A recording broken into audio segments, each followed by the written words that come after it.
Immigration enforcement can decrease the likelihood of a terrorist attack in the U.S. It's just one of many reasons it makes sense to know who's coming into the country and why. But for 4 years, the U.S. was flying blind. How vigilant should Americans be stateside, and whose job is it to make sure terror cells do not emerge or activate here?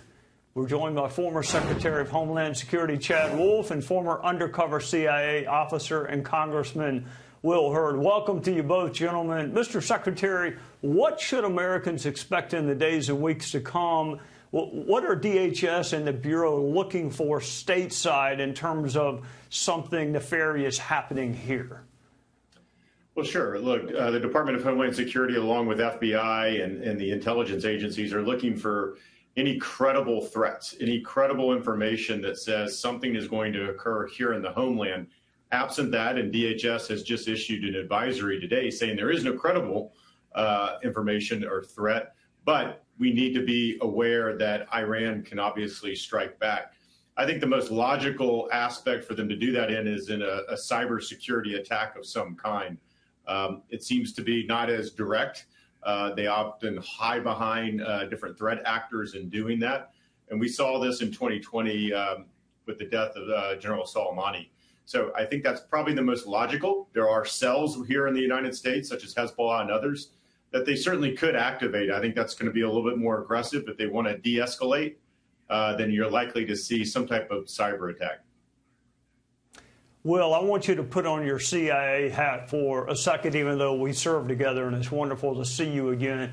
Can you harmonize the seemingly disparate statements about Iran's nuclear capacity? Was the country close to a nuclear weapon or close to being close? And did it even matter?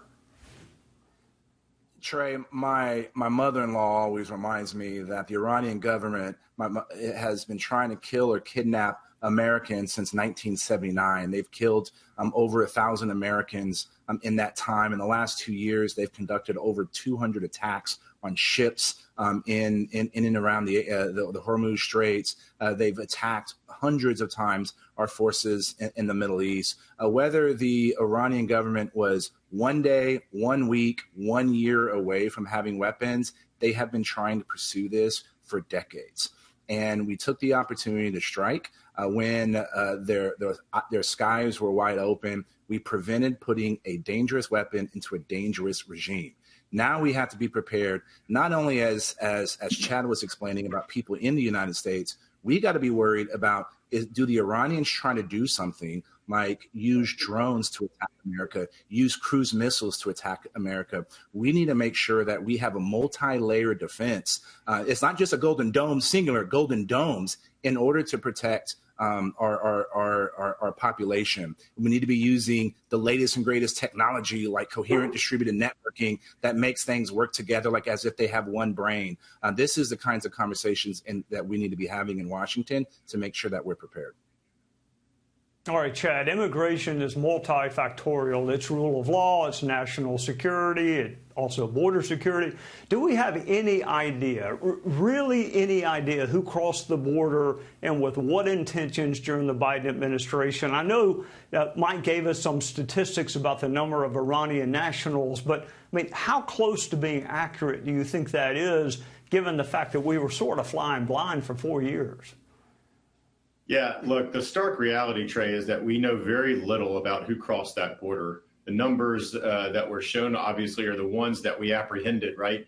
But then there are millions of gotaways. These are individuals that pay the cartels a premium to smuggle them across the border so that they don't encounter law enforcement. Obviously, they're doing that for nefarious reasons. And so whether it's Chinese nationals, whether it's Iranians, whether it's cartel members or the like, what we saw over 4 years come across that southern border has been was disastrous, right? Over 400 individuals on the watch list, government watch list, that were apprehended there. But the vast majority of folks were not apprehended, never encountered a Border Patrol agent. And those are the ones I think we're most concerned about. Tom Homan is most concerned about these individuals because they're here in the United States. We don't know where they are. We don't know why they wanted to come here illegally.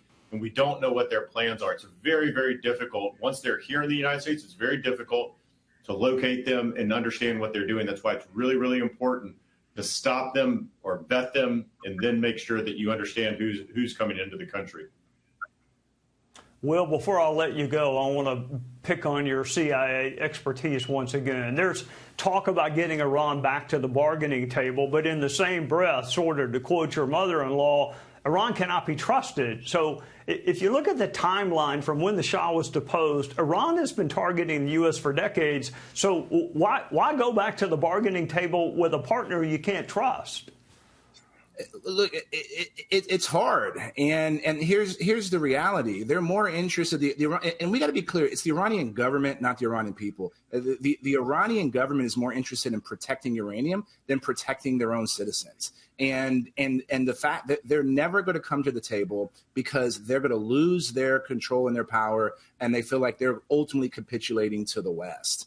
And so if they do, that would be great. We should all hope that happens, but the likelihood is slim. So we got to be ready to protect against ballistic missiles. We got to be ready to protect our troops in that region, and we got to be ready to protect against everything from drones, ballistic missiles, and cruise missiles at our homeland.